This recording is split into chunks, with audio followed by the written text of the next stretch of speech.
Welcome to T4G Sports Day. We are going to go over the top 5 defenses in our opinion going through this season. I think in the 2024 season, it is going to be an exciting time for defenses. I think you're going to see some defenses stand out. I think you're going to see some defenses kind of fall apart.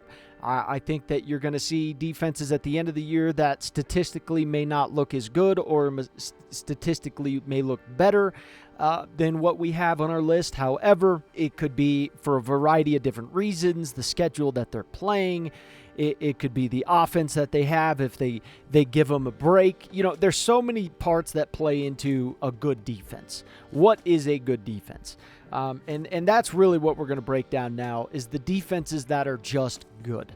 They're just solid defenses. They're blue chip defenses. And these are defenses that you can rely on point blank and period. So with that being said, make sure to hit that like button, subscribe, click the notification bell, and let's light it up. Now, before we give you our top 5, I want to stress to you, I think there's a clear number 1.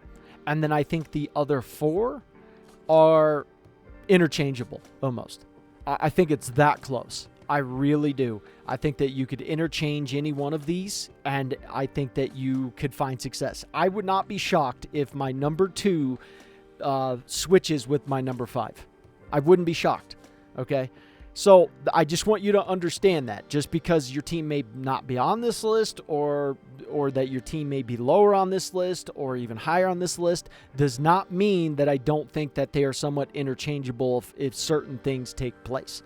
Okay, remember, this is ever evolving throughout the season. Injuries can happen. There's a lot that can happen, right? So I just want you guys to understand that. So at number 5, I have the Michigan Wolverines. And the reason I have them at number 5 is they have a new defense coordinator. They lost a lot of guys in the draft, but I think this defense is violent. I think they're big, they're fast, they're strong. And I think they are going to smother offenses in time. Unless something just goes off the rails, I would bet that Michigan is going to have a very nasty defense. They're going to give their offense a lot of opportunities to score, and they're just going to put their team in a good position to still make a run at a championship. Whether that happens or not, we don't know. We have no idea. But if I was a team, I would be ecstatic if I had a defense with the same ilk as Michigan. So I have them at number 5. Once again, like I said, I think it's interchangeable. I think they could move up to number 1, and it would not even shock me. It would shock me a little bit because I think the number 1 defense is just really, really good. But if they moved up anywhere in the top 4, I would not be shocked. I really would not be shocked. So you got Fresno State. Good luck, Fresno State. Texas is not taking this defense lightly. Okay, even if Michigan falls apart defensively against Texas and they just get their number, I wouldn't even be worried. I think defensively over time, I think they're going to figure it out throughout this season. And this season's a long one. You could lose a couple of games and you could still be fine. Arkansas State, there's no point talking about it. You're going to get crushed. USC, I think it's going to be a bloodbath. Minnesota knows how to face Michigan. They know what they're doing. It's always a bloodbath between these two teams. Even though Minnesota's not going to win, Minnesota's going to go fight like hell. Minnesota's like the younger brother type attitude where they're going to get shots in and they're just going to be physical as hell. That's just the way it is. Washington, it's going to be incredibly loud, but yeah, we'll see. We'll see what happens to Washington. Good luck. That's all I have to say. Illinois, solid team, but good luck. Michigan State, God, this team just fell apart so fast, so violently that it was ridiculous. Oregon, this is going to be a showdown that I can't wait to watch.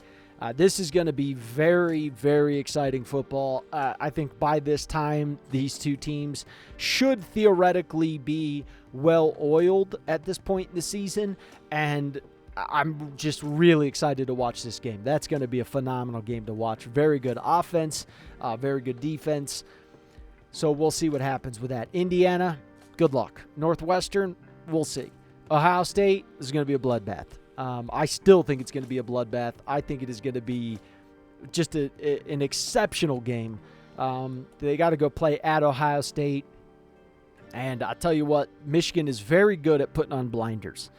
Very good. Their defense is just so good at putting on blinders and focusing on the task at hand. So I like Michigan at number 5. I'm comfortable with that. So coming in at number 4 is a team that's probably going to shock you guys. It's Iowa Hawkeyes. I want you guys to understand how good this defense actually is, because some of you guys are doubting me right this second. Well, I want you to understand something. I want you to look at this, okay? Their defense was ranked 5th in the country last year, right? 5th in the country. If you go to offense, their offense was terrible. One of the worst in the entire country. So tell me, how is your defense, which is always on the field, because there's a lot of punts when you watch Iowa games. It's a lot of punting the ball. A lot of punting. Your defense, if you had a good offense, would be ranked even higher, because your defense wouldn't be on the field all game long. All game, Iowa's defense is out there on the field. That's all they have is defense. They have really good tight ends, and then they have an abysmal offense and a really good defense. Their offensive coordinator, this is the only time I've seen this, had a written part in his contract to where he had to score a certain amount of points a game. That's insane. That's how bad their offense is. So for you to still have a top 5 defense and your offense is that abysmal shows how great your defense actually is. Iowa's defense could win them a natty if they just had a decent offense. Just a decent offense. You'd win a natty. I think Iowa's defense could contend for number 1 almost any given year. This year, I don't know. But I would be shocked if they were number 1. But at the same point in time, this is a defense that, like 2022, for example, prime example, this is how consistent they are. And then this is a part of this is their consistency as well. They beat Kentucky, who had the Will Levis season, all that stuff. Will Levis wasn't playing in this game, but they beat Kentucky 21-0, right? And their defense scored most of the points. So not only did their defense shut out the opposing team, but their defense said, we're going to play offense too. That's insane. It's insane. It's absolutely insane. You go to 2023, look at how low the score totals are. Look, 13-10, you won. Your offense goes out, and I bet your offense wasn't even scoring all those points because your defense scores a lot of points. Illinois, 15th. You got 15 points against 13. Their defense is absolutely shutting teams out. They are doing such work, and it shows me just how good Iowa's defense actually is. And I feel for Iowa fans because, man, you got one of the greatest defenses in history almost every single year. Just so good. And yet you are like, why can't we win? Why can we not make an offense good enough to do anything? The amount of punts I see when watching an Iowa football game makes the Iowa football games so boring. So boring. Punt, punt, punt, punt, more punts, punt, punt, punt. That's the whole game. It's just who punts the other one to death.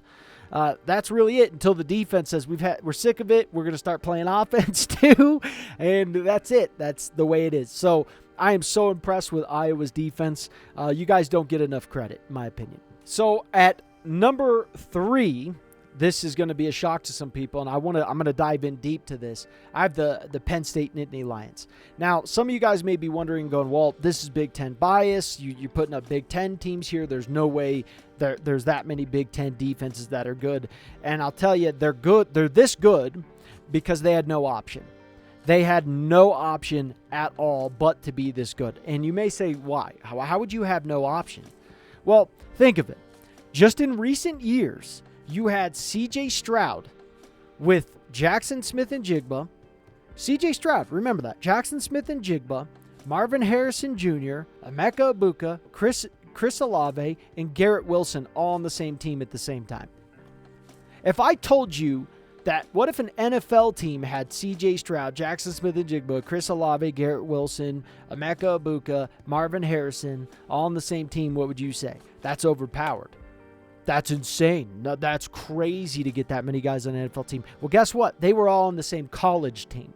That's ludicrous. So you had C.J. Stroud and company who would come in and just dominate. Even Georgia's wicked defense that they had that year when Ohio State and Georgia faced off, Georgia's defense was getting scored on at will.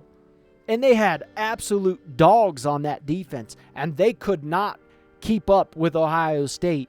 And Ohio State even had a lot of guys injured. That's how dangerous that offense was. And the Big Ten had to face these guys basically every week. And then, on top of that, you had Michigan, who was like, well, we're going to bring an NFL offensive line with a dual running back system, and we are going to pummel you into oblivion.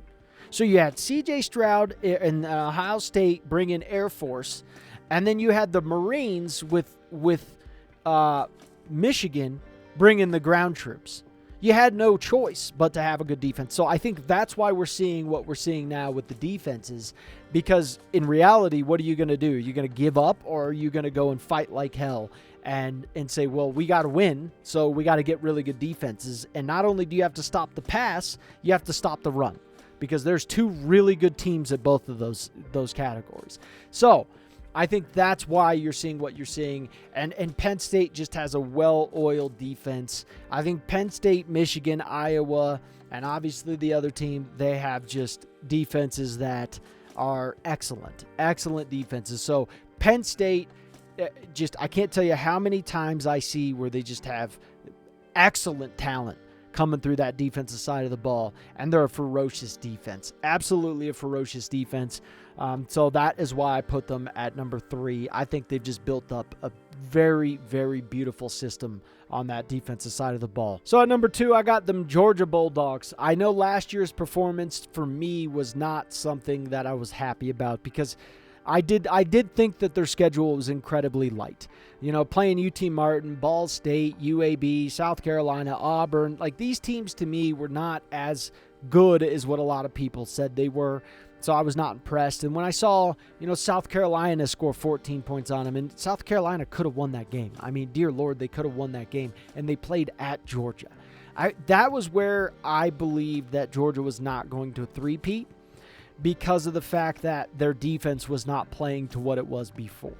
With a light schedule like this, you should have had the number 1 defense in the country, and they didn't. And so to me, I felt like they took a step back. However, this is Georgia's defense we're talking about. One of the biggest, nastiest defenses, filled with more NFL talent than almost any team has ever seen in their history's program, and they have it in any given Saturday. Okay? The pipeline for Georgia is insane, particularly for tight ends, defensive tackles, offensive. The big trench dogs are the ones that Georgia excels in. And if you look at the guys that they have produced into the league, those massive defensive tackles that you're like, this guy, I didn't know a guy could get that big and that fast and that strong. I just didn't know it existed. Georgia sees it a lot. They see it a lot. So for me, I had to put Georgia at number 2. Because of the NFL talent that they have. I know last year they took a hit. To me, they took a hit, but even with taking a hit, I still had to put them at the number 2 spot as it sits right now. Now we'll see it when the season continues, but this is a defense that will just simply beat the tar out of most teams across from. Big, fast, ugly, and strong, and they're vicious. They are just vicious. So, had to have them at number 2. Had to. So at number 1, there's no arguing this. I know people are going to try to argue this, but guys, it's not possible. They had too many returning players. You get a pair of gold pants when you beat Michigan. Well, the last 3 years they've lost to Michigan. And so these guys that would have easily gotten drafted easily, you had your JT Tuimoloau, you had Jack Sawyer, you had Tyleik Williams, you had a host of other guys. You just added Caleb Downs from Alabama, who was the best safety in the country. You just had too many players return, and that you added that this defense, I'm sorry, you just can't not put them at number 1. It would be irresponsible to not put them at number 1, because it's just too much NFL talent. These guys should be having NFL logos on the side of their helmet, a lot of these Ohio State Buckeyes defensive players, and yet they're saying, no, we're going to return because we want some gold pants. That's what they want. They want to beat Michigan. They want to win a national championship. And this defense was already a top 3 defense last year. not only did you add more players, add more talent like Caleb Downs, and you already had a top 3 defense last year, you brought back most of the guys who made you a top 3 defense last year. So these guys are getting bigger, faster, stronger. They should have been in the NFL, but they're saying, nope, we're going to go play for the Buckeyes for one more year, and that should scare teams. So they are my clear and obvious number 1, just simply based on there's no team, not even Georgia, who has the level of talent that Ohio State has on the defensive side of the ball. It just doesn't exist. Unless these guys get injured, the best defensive talent is by far the Ohio State Buckeyes right now. I couldn't put anyone else at number 1. To me, it was clear and obvious. Anyways, let us know what you guys think down below. We'll see you in the next one.